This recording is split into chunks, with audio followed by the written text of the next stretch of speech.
Bismillahirrahmanirrahim. Assalamualaikum warahmatullahi wabarakatuh. Hai teman-teman semua, apa kabarnya hari ini? Semoga sehat selalu ya. Perkenalkan, nama saya Uswatun Nur Safira, NIM 025, kelas Psikologi 5A, mata kuliah Psikologi Anak Remaja Berkebutuhan Khusus yang diampu oleh dosen Haja Siti Hikmah, SPD MSI. Di sini saya akan mempresentasikan tentang perbedaan disgrafia, disleksia, diskalkulia, dan faktor penyebab ARBK. Disgrafia. Selamat menyimak ya teman-teman. Yang pertama, saya akan menjelaskan tentang perbedaan disgrafia, disleksia, dan diskalkulia. Disgrafia. Menurut Santrok, disgrafia adalah kesulitan belajar yang dialami oleh anak, ditandai dengan adanya kesulitan dalam mengungkapkan pemikiran dalam komposisi sebuah tulisan. Secara umum, istilah disgrafia biasanya digunakan untuk mendeskripsikan tulisan tangan yang sangat buruk atau tidak dapat dibaca oleh orang lain, bahkan oleh dirinya sendiri. Anak-anak yang memiliki disgrafia mungkin menulis dengan sangat pelan. Hasil tulisan mereka bisa jadi sangat tak terbaca, dan mereka mungkin melakukan banyak kesalahan ejaan karena ketidakmampuan mereka untuk memadukan bunyi dan huruf. Perbedaan disgrafia dengan kesulitan belajar yang lainnya dapat dilihat dari karakteristik anak sebagai berikut. Menurut Gunadi 2009. Yang pertama, adanya ketidakkonsistenan bentuk huruf dalam tulisan anak. Yang kedua, ketika anak menulis dalam menggunakan huruf besar atau kapital dan huruf kecil masih tercampur. Yang ketiga, ukuran dan bentuk huruf dalam tulisan tidak proporsional. Yang keempat, anak tampak harus berusaha keras saat mengkomunikasikan suatu ide, pengetahuan, atau pemahamannya melalui tulisan. Yang kelima, anak mengalami kesulitan untuk memegang ballpoint maupun pensil dengan benar. Yang keenam, berbicara pada diri sendiri ketika sedang menulis atau malah terlalu memperhatikan tangan yang dipakai untuk menulis. Yang ketujuh, cara menulis tidak konsisten, tidak mengikuti alur garis yang tepat dan proporsional. Yang kedelapan, tetap mengalami kesulitan meskipun hanya diminta menyalin contoh tulisan yang sudah ada. Disleksia. Menurut Brian dan Brian, seperti dikutip oleh Mercer 1979, menjelaskan bahwa disleksia dapat diartikan sebagai suatu sindroma kesulitan dalam mempelajari komponen-komponen kata dalam kalimat, mengintegrasikan komponen-komponen kata dalam kata dan kalimat, dan dalam belajar segala sesuatu yang berkenaan dengan waktu, arah, dan masa. Selanjutnya, perbedaan disleksia dengan kesulitan belajar yang lain dapat dilihat dari karakteristiknya sebagai berikut. Menurut Mercer 1983. Yang pertama, kebiasaan membaca. Anak yang mengalami kesulitan belajar dalam hal membaca seringkali memperlihatkan kebiasaan membaca yang tidak wajar. dari anak lain pada umumnya. Kebiasaan tidak wajar tersebut meliputi adanya gerakan-gerakan yang penuh ketegangan, seperti mengernyitkan kening, gelisah, irama suara meninggi, atau menggigit bibir. Yang kedua, kekeliruan mengenal kata. Anak berkesulitan belajar membaca seringkali mengalami kekeliruan dalam mengenal kata. Kekeliruan jenis ini mencakup penghilangan, penyisipan, penggantian, pembalikan, salah ucap, pengubahan tempat, tidak mengenal kata, dan tersentak-sentak. Yang ketiga, kekeliruan pemahaman. Gejala kekeliruan dalam memahami sebuah bacaan tampak pada banyaknya kekeliruan dalam menjawab pertanyaan yang terkait dengan bacaan, tidak mampu mengemukakan urutan cerita yang dibaca, dan tidak mampu memahami tema utama dari suatu cerita. Yang terakhir, gejala-gejala serba aneka.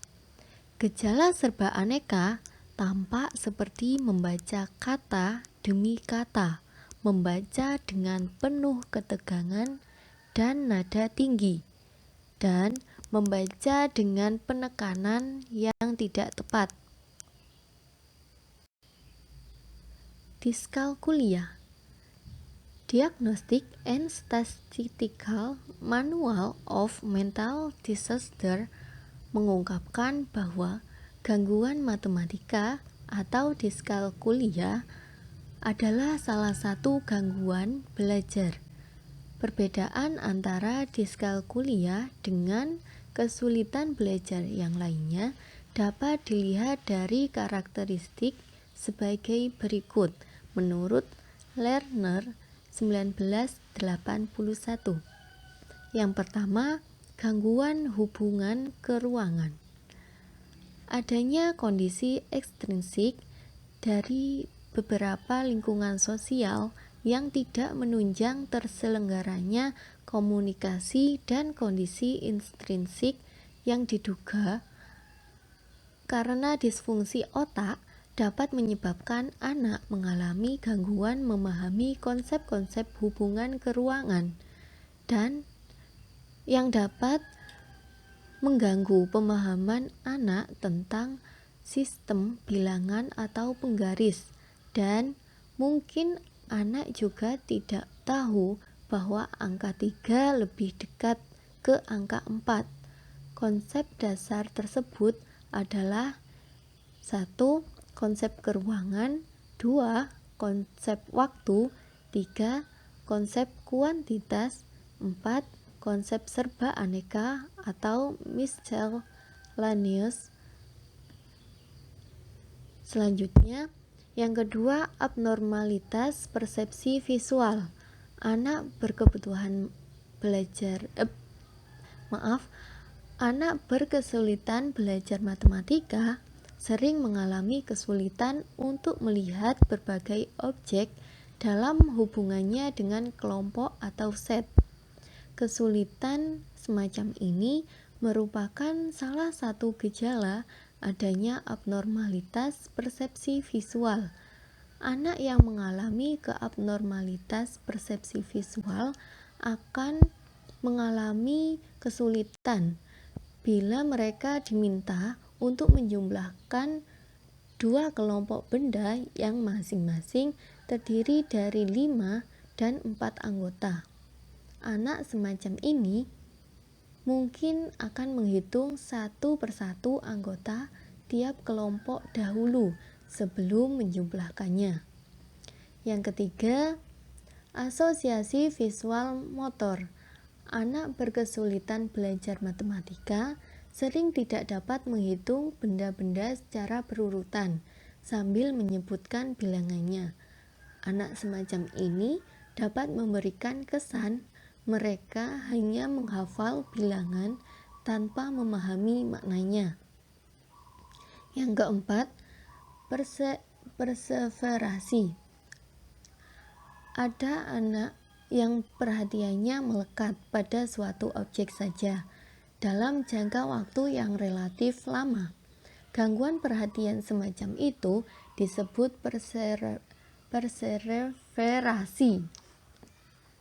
Anak demikian mungkin pada mulanya dapat mengerjakan tugas dengan baik, tetapi lama-kelamaan perhatiannya melekat pada suatu objek tertentu.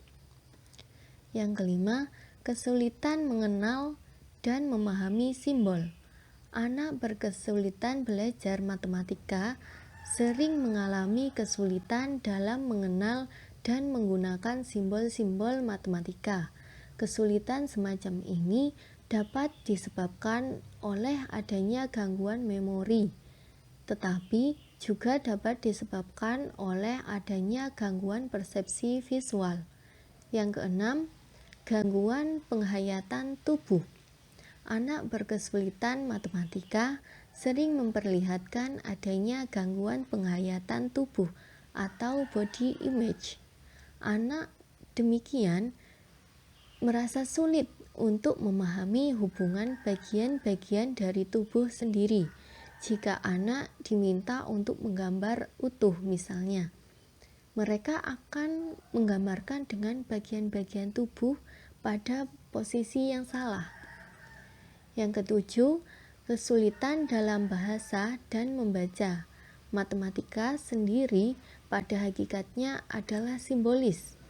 Oleh karena itu, kesulitan dalam bahasa dapat berpengaruh terhadap kemampuan membaca untuk memecahkannya. Oleh karena itu, anak yang mengalami kesulitan membaca akan mengalami kesulitan pula dalam memecahkan soal matematika yang berbentuk cerita tertulis. Yang terakhir, ada performance IQ jauh lebih rendah daripada skor verbal IQ. Hasil tes WISC atau Wechsler Intelligence Scale for Children menunjukkan bahwa anak berkesulitan belajar matematika memiliki skor PIQ atau Performance Intelligence Quotient. Tes intelijensi ini memiliki dua subtes, yaitu tes verbal dan tes kinerja atau performance. Subverbal mencakup informasi, persamaan, aritmatika, perbendaharaan kata, dan pemahaman. Subtes kinerja mencakup melengkapi gambar, menyusun gambar, menyusun balok, menyusun objek, dan coding. Selanjutnya ada subbab yang kedua, yaitu faktor penyebab ARPK disgrafia. Terdapat beberapa penyebab yang memengaruhi kemampuan anak dalam menulis, di antaranya sebagai berikut menurut Lerner 1985. Yang pertama, motorik. Jika perkembangan motorik pada anak belum matang atau mengalami gangguan, maka anak akan mengalami kesulitan dalam hal menulis. Contohnya, tulisannya jelek, terputus-putus, atau tidak sesuai dengan garis-garis pada buku. Yang kedua, faktor perilaku. Begitupun dengan anak yang hiperaktif atau anak yang perhatiannya dengan mudah teralihkan, dapat mengalami keterhambatan dalam melakukan pekerjaannya, termasuk dalam hal menulis. Yang ketiga, persepsi. Kesulitan dalam menulis juga dapat disebabkan oleh persepsi anak yang terganggu.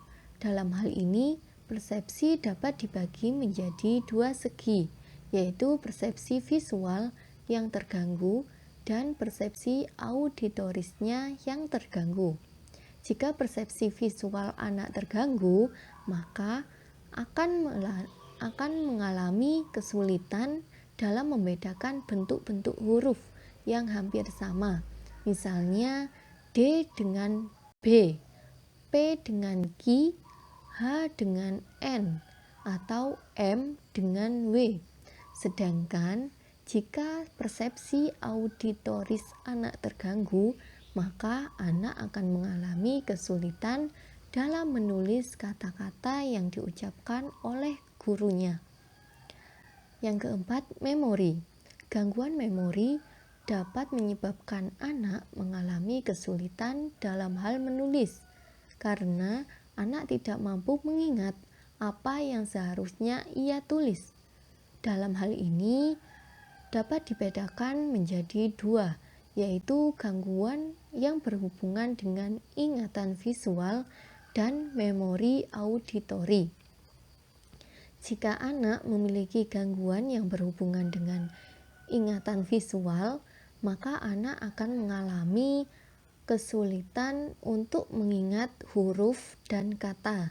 Sedangkan jika anak memiliki gangguan yang berhubungan dengan memori auditori, maka anak akan mengalami kesulitan dalam menulis kata-kata yang diucapkan oleh gurunya. Yang kelima, kemampuan melaksanakan cross modal. Kemampuan melaksanakan cross modal mencakup kemampuan dalam mentransfer dan